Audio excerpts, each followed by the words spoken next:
The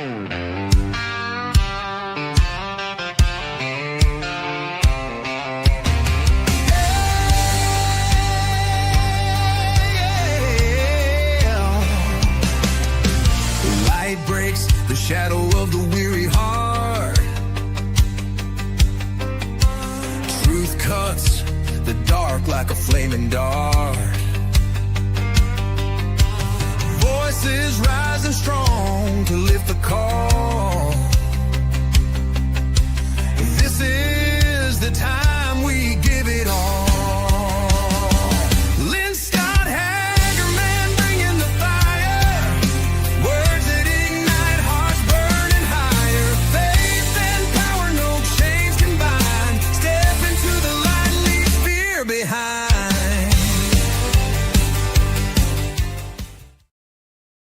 Hello, everybody. I tell you what, I could dance every time I hear that song. It does not get old to me. It's brand new to me, just like it is to you.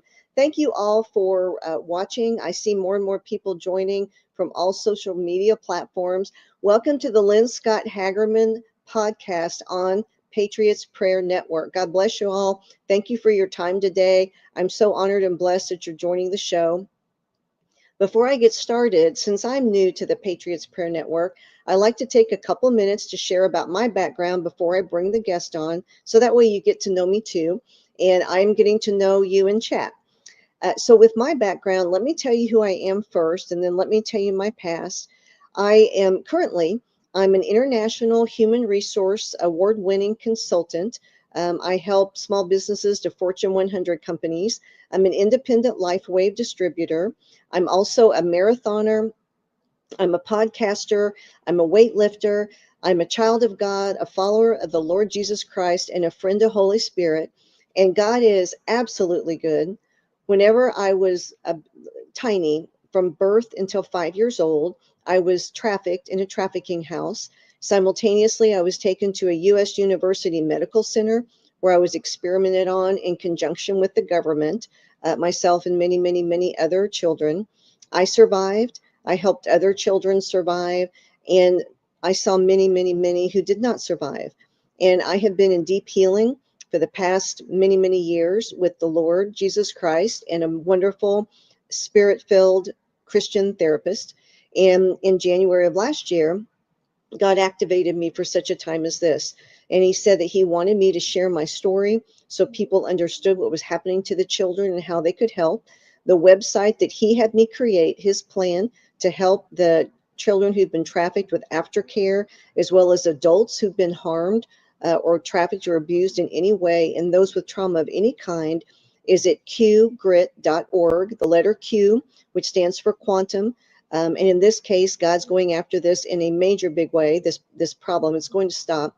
qgrit, grit.org is where you can find all of my information. And today, I would like to introduce you to Pam Files. James and Pam Files.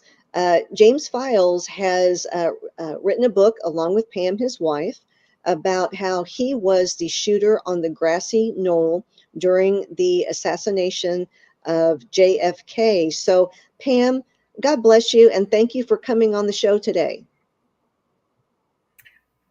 You're welcome, and thank you for having me. One correction, James Files did not write this book. He didn't write any of the books. He asked me to write the To Kill a Country first, and then I put Interview with History out, and then I put Primary Target out after he got out of prison, and he did not want more talking about it. He wanted it to just die and go away, and I'm like, no. The people need to know the real story, and they need to know more about you. And so in this book, Primary Target JFK, How the CIA Used the Chicago Mob to Kill the President, published in 2020, he didn't write it, and there's parts of it he didn't want to have me write and put in there about like his childhood, about his upbringing, how he came to be, being part of a Navy birthing program. His mother was part of that, and then I don't know when you want me to start talking about all that, and then some of the parts in there about his other exploits besides the JFK assassination, where he was actually involved with Operation Group 40, a special group that was a worldwide assassination team, and George Bush Sr. was the head of that. And he was James Files and Luis Posada Carrillos were some of the first men that George Bush Sr. recruited into that. The picture of him on Barry and the Boys, he didn't want that in the book.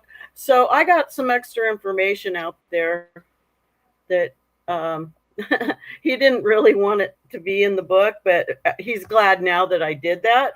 But at the time, it was a little bit stressful because he didn't want that out. But then he realized that once I was going to really get the story out there, he told me about being debriefed with the CIA right after the JFK assassination at the hangar that the CIA had at the Midway Airport. That's kind of on the outskirts of Chicago area. It's in Cicero. It's not the O'Hare Airport. It's a Midway one, kind of right in the middle of the town.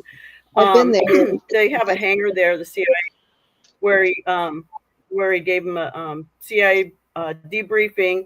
And so when he told his CIA handler, who was also a mutual handler with Lee Harvey Oswald, David Atlee Phillips, when he gave him the CIA debriefing, he told him about the assassination, but then also that he had used a mercury round, an explosive round that a friend of his, Wolfman George Kalurid, had made for him to take down to Dallas, and he had used that round as that final headshot. And traces of mercury would always be found if you use a mercury loaded bullet. It'll always be there. There's always a trace of that.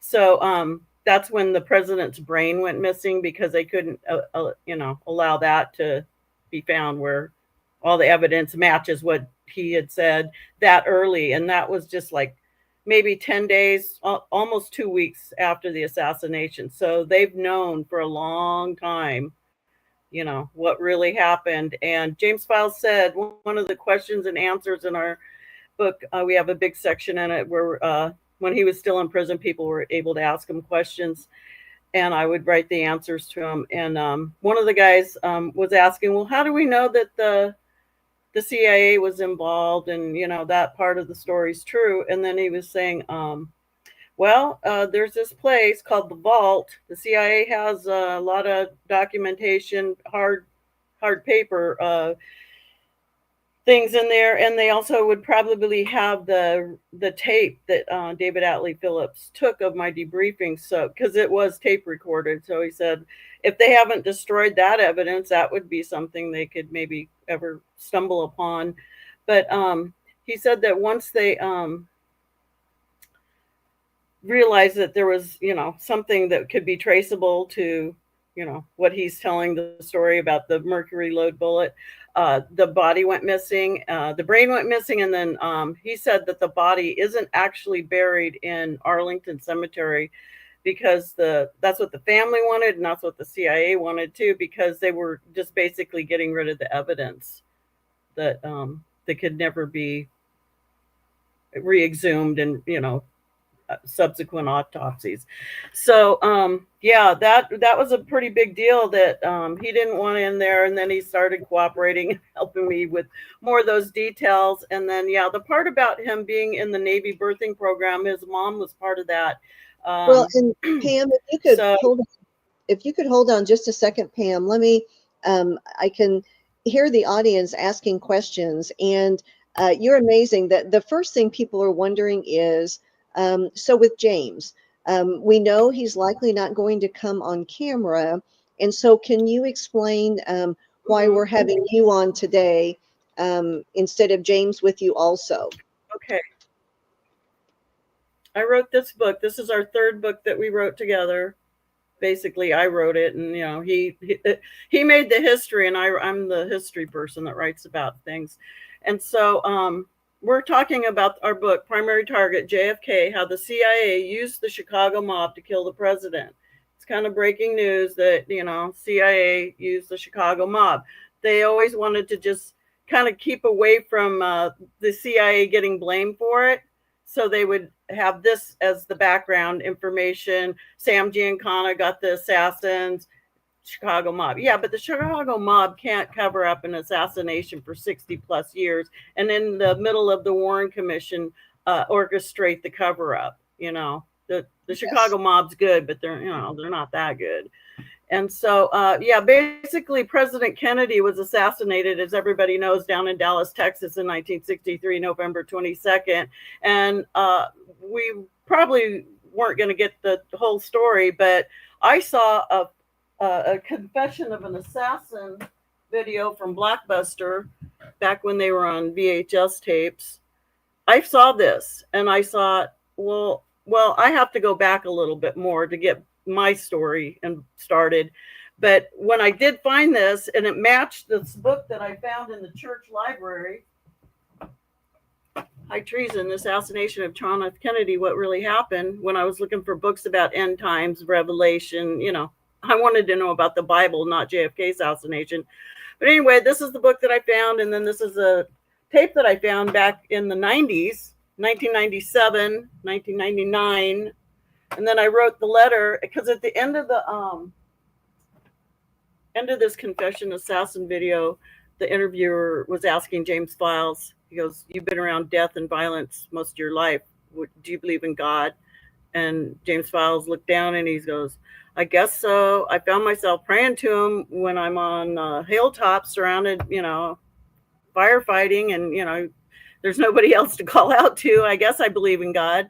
And so when he had said that at the end of this whole, confessed to, taking everything down to Dallas and doing the assassination, and I'm like, well, that guy's still alive for some reason. God still got him here. So maybe, I should just write him and say, thank you for telling us about what you did. But as far as that, I think I believe in God stuff goes, his name is Jesus. And, I wanted him to know who the Lord is and that he could forgive him if he, wanted to hear about it.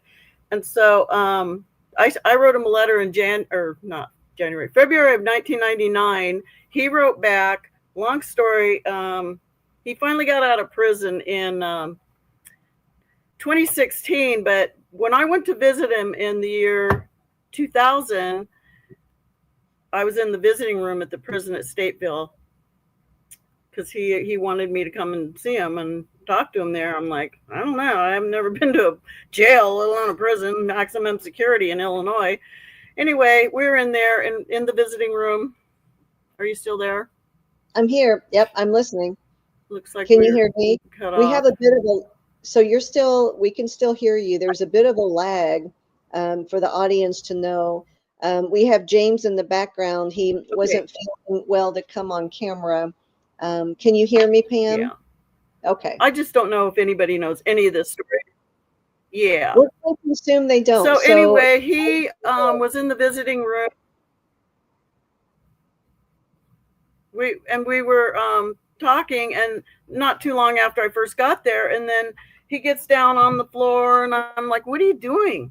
And he's like, he grabs my hand, he looks at me, and he goes, "If I ever get out of prison, will you marry me?" And I'm like, I guess so, thinking in the back of my head, he ain't ever getting out. So that we always kid around about that.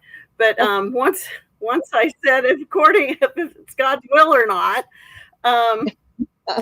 he said, well, I got a book I want to get out there to the people, and it's called To Kill a Country. And it was about overthrowing countries, being part of the CIA, where the, death squads kill people, take over countries and make things good for the CIA, bad things for the people that live there.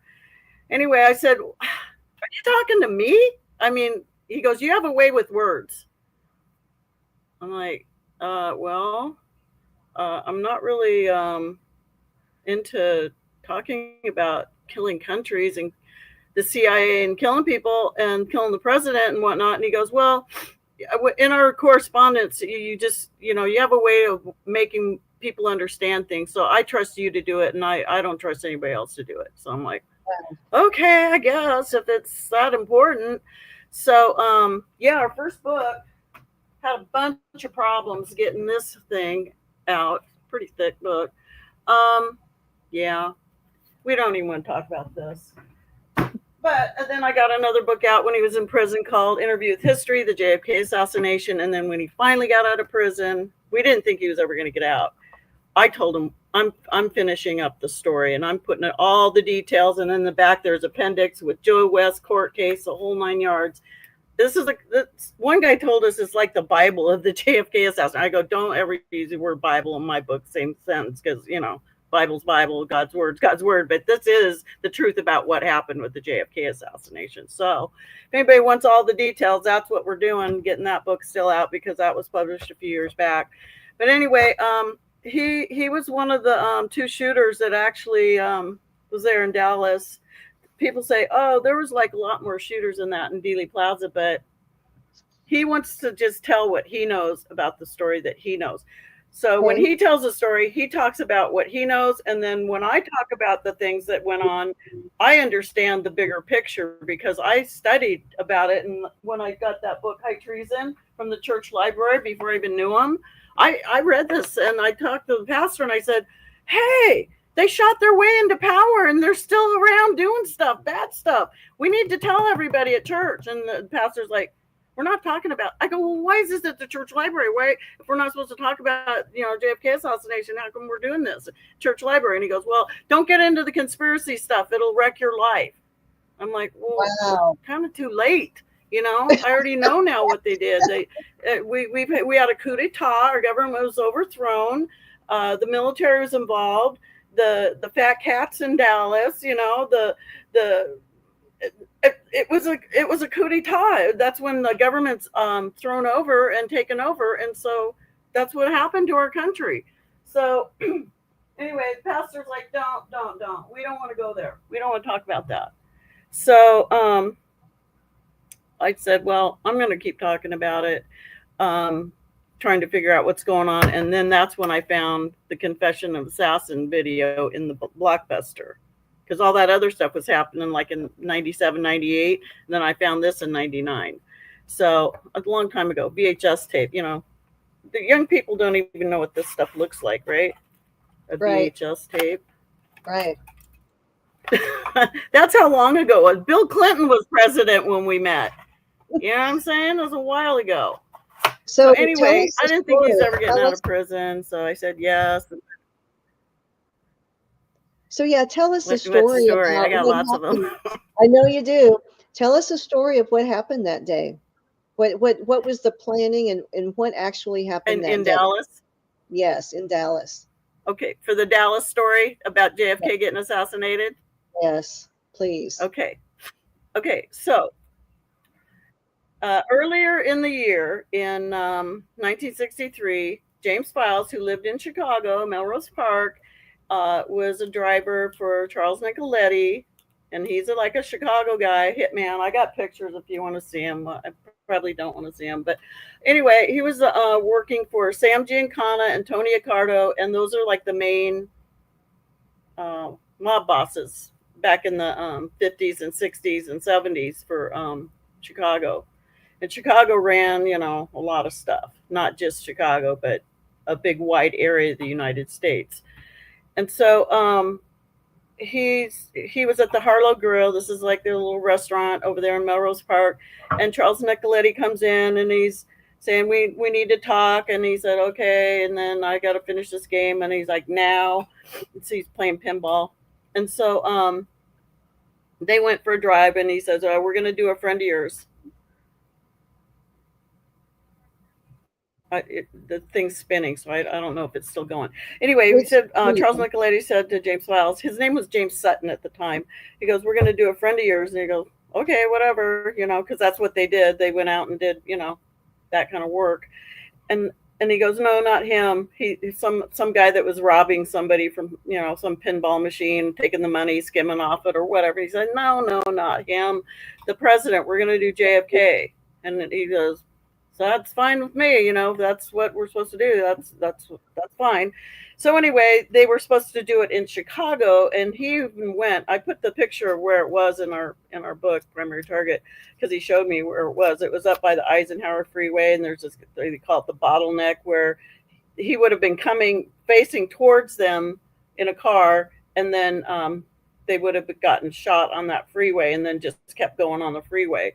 But Tony Accardo, the head of the Chicago people, the outfit, organized crime there, said there's no way that's going to happen in Chicago. We'll never get anything done. We won't be able to make money. We're not killing the president in our backyard.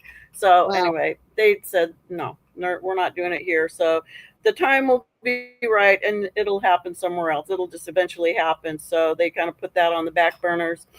And then closer towards the fall, like probably late October is when he got the word that they were going to do it in Dallas, and that he was going to be the driver. He was going to get the weapons ready. At this time, he didn't know he was going to be a shooter, but he was going to get the weapons ready and take Charles Nicoletti's car, a burgundy Chevrolet. They called it a work car because they had special panels in it where they would put, their guns and whatever. And so he was supposed to take that car down to Dallas, drive down during daylight hours, and don't get pulled over for anything. Don't speed. Just get down there and get the weapons down there and check the area out. So we're still spinning. I can still hear you, Pam. You're looking great. You're sounding great.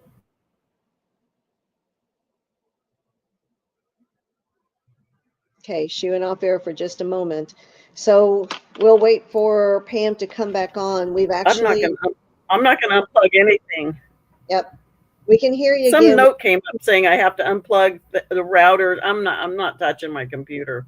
I wouldn't because either. I'll wreck it. I'll make it so I go away. I don't want to do that. You're doing anyway, great. Where were we at? He was supposed to just be the weapons provider and drive down there so that the weapons would be down in Dallas, from Chicago down to Dallas. Okay. The week before the assassination. Okay. And so the week before the assassination, he was down there reconning the area. Somebody knocked on his door, opened it up. Lee Harvey Oswald's there. And people are like, what? Lee Harvey Oswald? Yeah, the real Lee Harvey Oswald. James Files and Lee Harvey Oswald knew each other from before because they had the same CIA controller, David Atlee Phillips. And he said, the boss sent me over here to show you around Dallas. He's like, okay. So they didn't talk about the assassination, but Lee Harvey Oswald was a really intelligent person. I'm sure he put two and two together. And he was one of the people probably that called the FBI and said, hey, they're going to kill the president. You got to do something to stop it. Anyway, and they went out and test fired weapons at this like a empty lot kind of on the outskirts of Dallas there by Mesquite, Texas. And even in the Warren Commission report, somebody said they thought they saw a couple teenagers out in that area shooting guns kind of around the time that Kennedy got assassinated. Anyway, I thought that was interesting that they even admitted that. But anyway, he was showing them around Dealey Plaza, that area. He was showing them around some other parts of Dallas, but just in that specific area so that he would know where to park, where the railroad yard was, where if he was going to maybe go into a dead end street or something like that. Anyway, he just wanted to know that area. And so Lee Harvey Oswald and James Files spent several days before the assassination together. Basically, he was his tour guide of Dallas, showing him around. And he said that they never talked about Dallas. Just in the tradecraft and being in the CIA, you don't talk about certain things. But then later on, he did tell me, and I did put it in our book, Primary Target, that night, David Phillips was in Dallas, and he wanted him to come and talk to him right before this was going to happen. The next day was the 22nd. So he went and met him in a small little restaurant in downtown Dallas somewhere, and told him basically, if you have any problems with the assassination, because you're still a driver. But I think they knew that James Files was going to end up being a shooter, because the main controller, Ed Lansdale, for the grounds controller for the whole Dealey Plaza when it was happening, he had used James Files as an assassin before JFK. JFK wasn't the first time he ever pulled out a gun and shot somebody. He was trained at the Camp Hero by age 10 to be a killer, and then he was in the military in the 82nd Airborne. He had 17, I think, confirmed primary target kills by the time he got out of the 82nd Airborne, and then he was recruited into the CIA and out of the Veterans Hospital. So he went directly from the military into the CIA, and they took him and used him for whatever they wanted to use him for. Basically, his whole life as an assassin, that he had to call every day when he wasn't in a prison. He had to call in and check in with his CIA handler, David Outley Phillips, and find out if he had work to do. That was news to me after I published that book, even, because like, you didn't tell me you had to call him every day. And he's like, yeah, every day. I'm like, wow, that's pretty intense. So yeah, he was on standby to be a Jason Bourne kind of assassin, as soon as he told him where to go. Well, meet me at the airport. You got plane tickets waiting, or, meet me at such and such restaurant, whatever. Or you got the day off. You don't have anything to do. So have a nice day, whatever. But he had to check in every day to see if he had somebody to do that to. Anyway, back to the JFK assassination. David Phillips was at that restaurant and telling them if he had any problems to go to the Texas Theater. If you guys run into any problems, come to the Texas Theater and we'll extract you from there. And then he said, I'm going to tell this to Lee Harvey Oswald too. And so I guess Oswald came to that restaurant later, and David Phillips told him same thing. And Oswald definitely went to the theater thinking that that's where he was supposed to go if there was problems. And, he realized at that point he was a patsy and he was going to get blamed for everything. So anyway, James Files, he said, I never trust anybody for my extraction. So I just get away, whatever. I'm always going to plan that. So even if they told me to go there, I wasn't going to go there. Could smell a trap, right? Right. So anyway, that's one of the reasons he's 83 now, because he didn't always just do. He was a real instinctive person about trying to survive all this stuff. And part of the reason he didn't want to talk about certain things that happened even later on that night that aren't in the book but came out later is because for him being a person that has throughout history done a lot of assassinations and crime, killing, and all that kind of stuff. There's no statute of limitations for the crime of murder. So if anybody, of course, he says, nobody's going to ever prosecute me for killing President Kennedy. But some of these other people I've killed, some prosecutor probably wants to put a plaque up on the wall saying, I got James Files for this one. So he has to be careful about what he talks about while he's still alive. Otherwise, Anyway, with Jim Manning, he let it rip, and we were talking about stuff that was supposed to be deathbed confession stuff, and he just said, I don't care, just say whatever and whenever. I'm like, really? Chappaquiddick too? Yeah, just say it. I'm like, wow, that's intense. So, back to Dallas. James Files was supposedly asked at the end to be a shooter, but I think they kind of planned, David Phillips and Ed Lansdale, they kind of planned all along that, he's going to be there with Charles Nicoletti, and they're both capable of killing somebody. But as far as somebody being a sniper and being accurate and one shot, one kill, that would be James Files for, his whole military thing, his childhood and military, CIA work, death squad, that would be him to make sure if he was there, JFK wasn't going to leave Dealey Plaza alive if they knew that he was going to be on call and he was one of the primary shooters going after the primary target. So that's exactly what happened. He was counting the shots as they were ringing out in Dealey Plaza because he was positioned behind the picket fence on the Grassy Knoll. And right. Charles Nicoletti was in the Dowtech building on the second floor where they had gotten in through Eugene Brading, who had connections with the people that owned the building, the Hunt people from Dallas. Anyway, Charles Nicoletti was shooting from behind at the Dowtech building, and James Files was just positioned behind the fence, but he was supposed to only take a shot if it was necessary, and they were trying to get everything from behind. So he's counting it, miss. He could hear the shots going off, miss, because they were going for the headshot. And then when the limousine had already turned off of Main Street onto Houston, onto Elm, and then Elm Street, he was coming down the street, miss. And then as he was fixing to lose his field of fire, where Jackie would have come into, the field of fire, if he would have taken a shot, it would have maybe hurt her. And they were told nothing happened to Jackie. So he took the shot, and that's the one that everybody remembers, blowing his head off and, blowing it.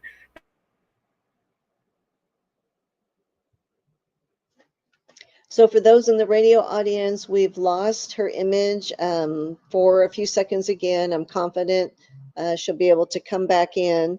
And are we back? We're back. We're back. Did you hear any of that? Miss. And then he took the shot from behind the fence with the fireball, Remington XP 100 fireball.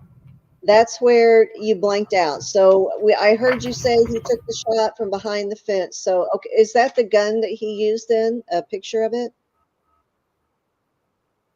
It's not the actual gun. It's the type of gun. It's a Remington XP 100. Okay. It's called the Fireball. They created it for the CIA and the FBI. They made 500 prototypes. This guy, Wayne Leake, down at Remington, did that. And he got one of the prototypes, and it actually had been used 2 other times before it was used on President Kennedy for assassinations. And he won't tell me who they were, and I probably don't need to know. But it's an assassination gun, and they call it a varmint gun because it's a bolt action and single shot bolt action, and it's basically an assassin gun. You have to know what you're doing to use it because there's no reloading and second chance. So, but if you got a mercury load in that kind of gun and you're at maybe 88 feet away, and you can hit it without a scope, and you got a scope on there, President Kennedy didn't have a chance. So anyway, so yeah, Charles Nicoletti and James Files were the primary shooters, but they won't name anybody else, but there were more than those 4 shots being fired in Dealey Plaza. There's the sign getting hit, the curb getting hit, the grass getting hit, James Tague getting hit, the piece of concrete came up onto his cheek. I mean, I know there were other people shooting, but he can only pinpoint the fact that Charles Nicoletti was shooting from behind and he was shooting from behind the fence. So that's what he always sticks with. But I got a feeling there was a few other shooters there. But they weren't good shots, and they really shouldn't have been considered, an expert shooter, because you're supposed to only need 1 shot if you're a shooter like that, not miss. So what happened after? Anyway. What happened after he fired the weapon? What did James do? What were the events after that?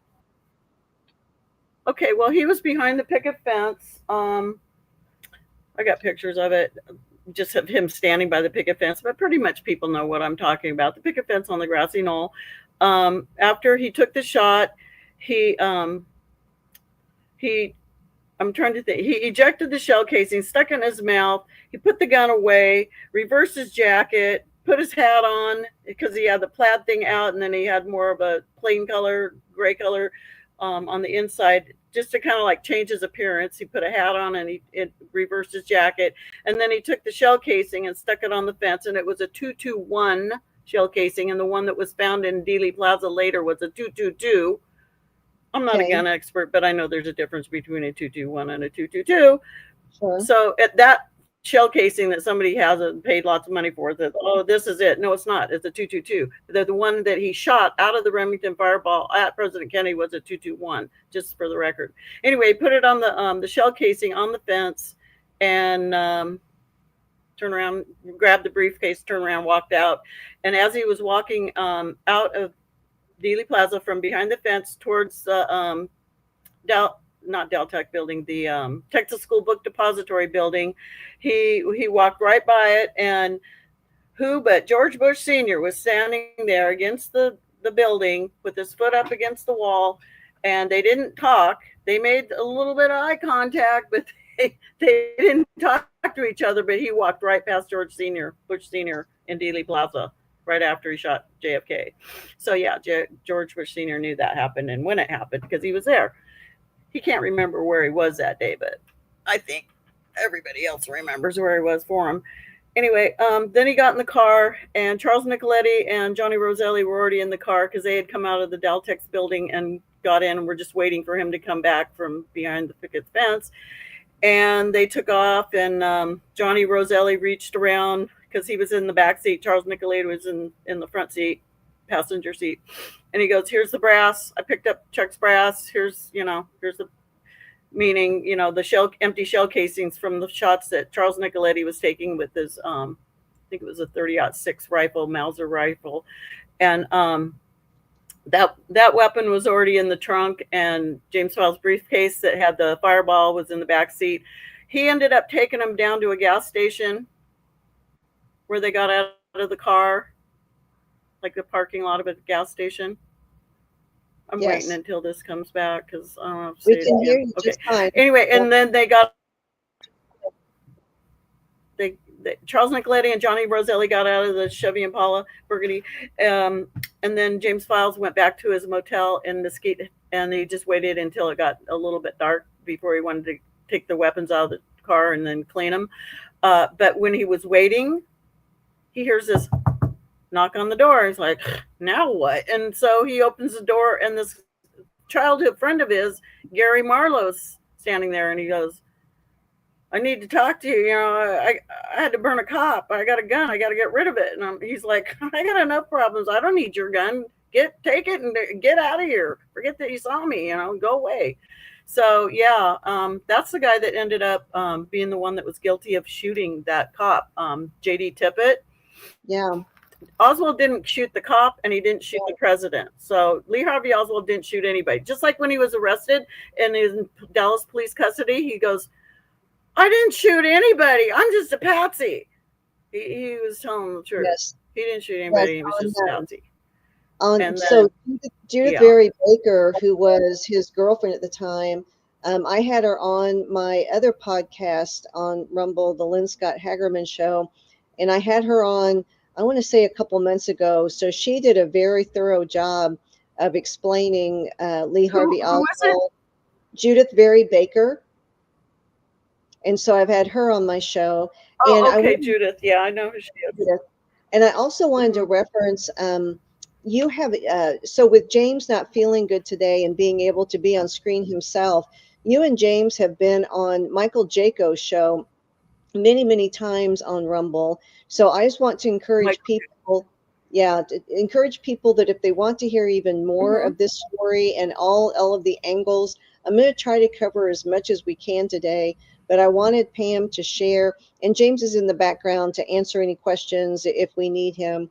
But I wanted to talk about the JFK assassination today, possibly get into his childhood and his history so people understand how this could even come to be. But if you want more information, James Files and Pam have been on Michael Jaco's show several times, so you can get even more details. And again, I've had Judith Berry Baker on my Rumble show, the Lynne Scott Haggerman Show, in the past couple months ago, and I'm going to be having her on again.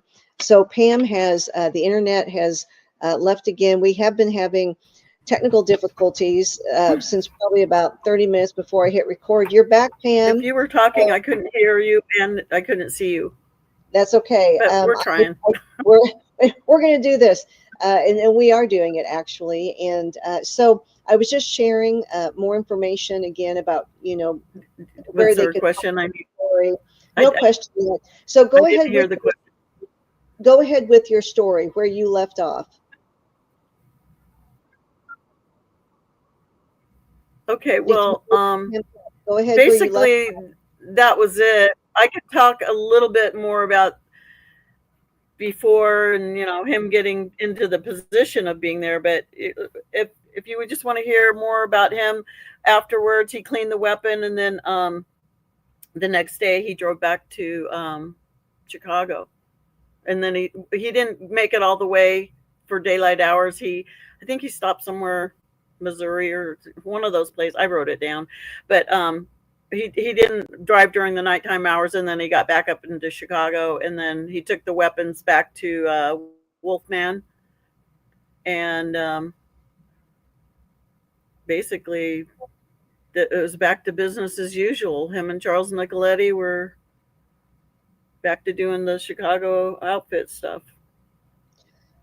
So And I go, well, did you talk about it? I go, did you say anything? He goes, no, we don't sit around and talk about that kind of stuff. But I guess over there at the Armory, which is this restaurant in Forest Park over there by where Sam used to live in the suburbs of Chicago. And the FBI had the restaurant bugged, and they heard before, during, and after the Sam Giancana talking about the JFK assassination, but they couldn't use those tapes. The FBI couldn't use those tapes against the Chicago people because they were the bugs were put in there illegally. So they knew what was going on, but then they couldn't, use it as evidence against them. But the FBI knew.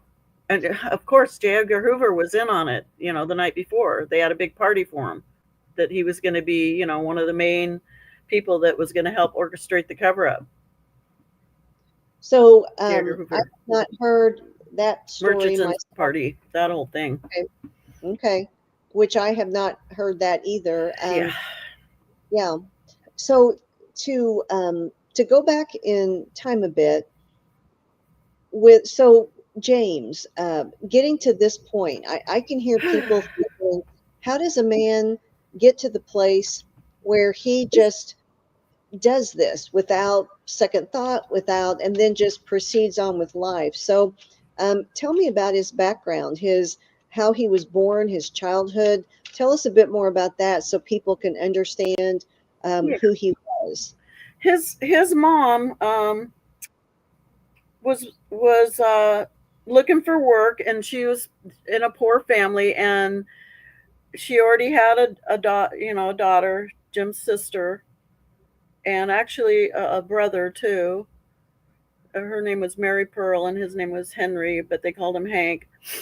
Anyway, she was poor and living with her folks and living in Alabama, and then she met some Navy captain. His name was Les Sutton, and he told her about in Mobile, Alabama, that they had a Navy birthing program, and they might accept her, and she might be able to make some money doing that.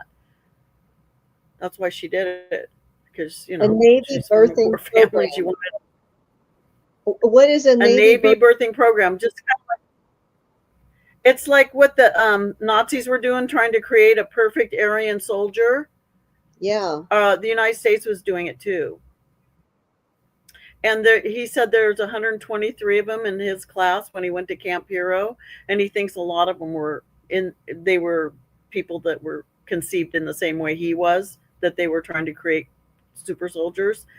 And so he said only 14 of them graduated from Camp Hero, but he thinks that some of them were used in experimentations at Brookhaven Laboratories, which is this other CIA Nazi thing going on over there, where they were trying to do time travel and all sorts of weird stuff. And so, but he wasn't used for that, but he was trained as a 8-year-old kid, 9-year-old, 10-year-old kid, how to hit a target with knives, like a human target, and then he could hit the kill zones every time.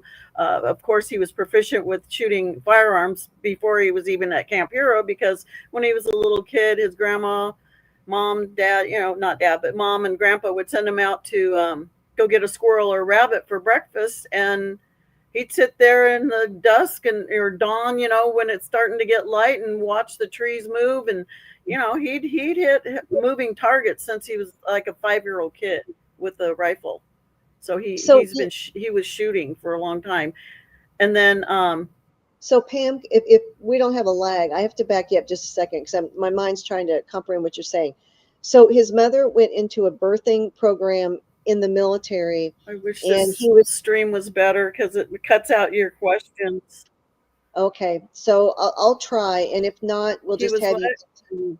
So she was in a birthing program in the military to create super soldiers. Yes. Are they still doing that? But at the time, she probably wasn't. I think so. I can't prove it, but I think so. I mean, you were saying, why would they give up all that research? And then now they're doing it with robotics and, you know, the physiological, they're doing the technical too. They're incorporating technology as well as biology, whatever it's called, when they, you know, mix certain genes together. It's really staggering to think of what they're able to do.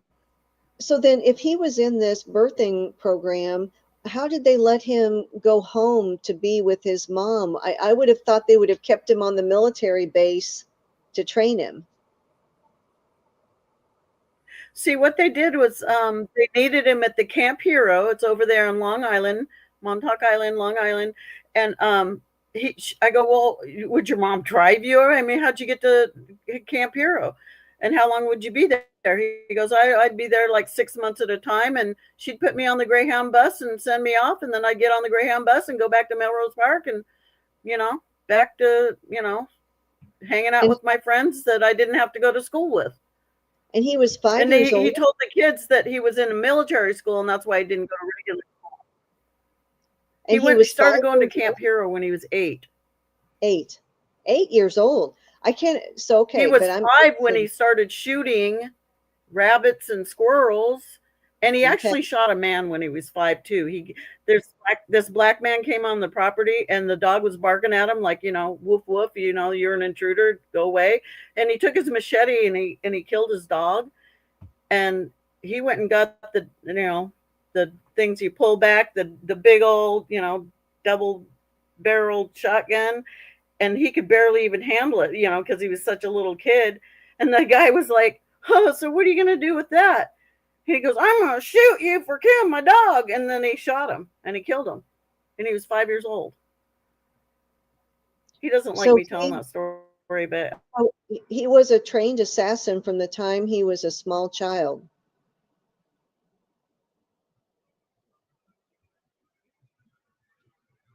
So we've lost you, Pam, temporarily. We have your picture, although it's frozen, and I'm sure you'll come back in a second. And so I'm learning this too, audience, as you are in lifetime. And I have heard much of this story listening to the past shows on Michael Jaco's Rumble channel, which again, I encourage everyone to go back and listen. James is also on many of those because he felt better.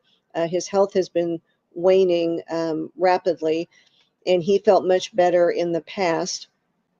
And thankfully, he knows the Lord now. That's amazing what God can do to redeem people. It's also a story of redemption, which we probably won't have time for today, but you'll be hearing some of that on Michael Jaco's show. But we have heard similar things from others being trained at very young ages to perform operations. I was on a show with a gentleman myself. Okay, Pam, so you're back. I'm back. You're back, okay. The government studied his background, and they tried to discredit him, but they did all sorts of research in this 92-page document, and we're going to start putting these out too so people can see that. Special thanks to Michael T. Griffith, United States Department of Justice. They were trying to discredit his original confession of assassin thing that was put out in 1994 and then released to the public in 96. Yes. So this story has been out for like over 30 years. It's just been suppressed. And the guy that owned this tape before, Dick Clark, with MPI Production, Dick Clark. Yes. He was threatened when they did this report, and then he wanted to do like a full-on series and get all this information out back in the late 90s. They told Dick Clark, you try and do that, you know, your name's going to be a byword, and you know, we'll take your license away from you. You're not doing this. So back in the late 90s, we still had yet to finish up with Bill Clinton. We had yet to do George Bush Sr., 9/11. You know, we weren't done yet. So they didn't want this much truth about, you know, what really happened getting out there in the mainstream back in the late 90s. Right. So, yeah, it's been a real journey to try and get this information out, but we're doing it. Yes, you are. And you have been on, You are doing it. What other shows have you been on for people to be able to follow and hear more details? Because I know you have been telling you and James have been telling so many details. I know you've been on Michael I'm not Jaco. ignoring you. I just can't hear your questions. Oh, okay. Well, then let's make it simpler for you.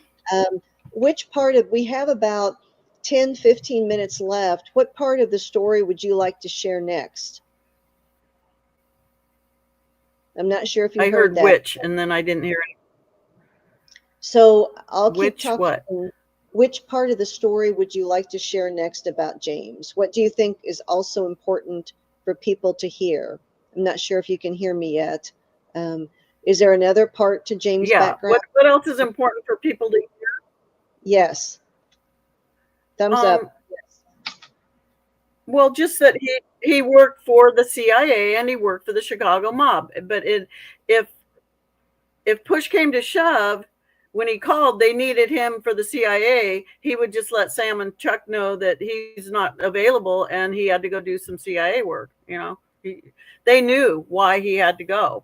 They knew he was part of the CIA. Sam Giancana was used by the CIA too, back with the Bay of Pigs and some of the assassination plots against Castro. That Sam Giancana was, he was down there in Miami with those guys that were down there for the Bay of Pigs. And then he used to call them the three amigos, him, Sam, and Sam used to call the three of them, Sam Giancana, Johnny Roselli, and James Files, the three amigos, when they were down there. And he just thought it was pretty bad that he never got a get out of jail free card because he used to work for the CIA. And he just thought that they would be a little bit more loyal to him because he had put his neck out there to try and help him with the assassination plots. But as we know, they're not loyal to anybody. They use people and discard them when they're expendable elite. Right. Right. Yes. I don't know. Operation Group 40, the cross-border assassination squad that he was part of, that, okay. That whole To Kill a Country book, and, Chile and overthrowing governments and all South Central America and death squads and lining up people on the sidewalk and throwing them in the river. And just, I don't know how much stuff you want to hear about. Did that as a CIA person under orders. He didn't just fly down to South or Central America and decide to, start a war. He did it for our government. So tell us about that. We have probably 10 minutes left, whatever you'd like to share. So for our radio audience, our internet is down again. We may be closing shortly after this because the internet connection is so bad. Again, the problems with technology began about 30 minutes before showtime. And just interesting things. You're back, Pam. Can you hear me? I can see you now. Can you hear me, Pam? You're frozen. You're back. I'm trying to hear you. You're back. So just continue talking with whatever. Barely. You're cutting out. I can hear certain words, and then I can, the thing's spinning, and then I can see your mouth kind of moving, but I can't hear the words. Okay. So what I'm going to do is, I'm not sure what you can hear. And so audience, I think that that's going to be all that's going to be shared today. I do believe that the full information, at least the top story, the bottom line of what she knew about James Files' involvements with the assassination of President Kennedy, she's already communicated. So I'm going to be ending this show in just a minute or so if she doesn't come back because the connection's so bad. But we've been on for close to an hour. And so I believe we have the information we need. Again, I encourage you to go to Michael Jaco's Rumble channel, several interviews with James and Pam Files, where you can find out more. So I'm going to close off the show and wish everybody just God bless you all. Thank you for hanging in with us during the technical difficulties. And until next time, Godspeed to us all.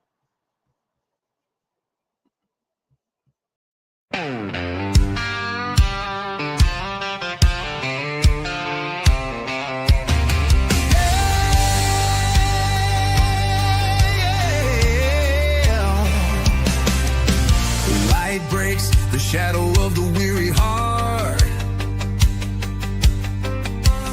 Truth cuts the dark like a flaming dart. Voices rising strong to lift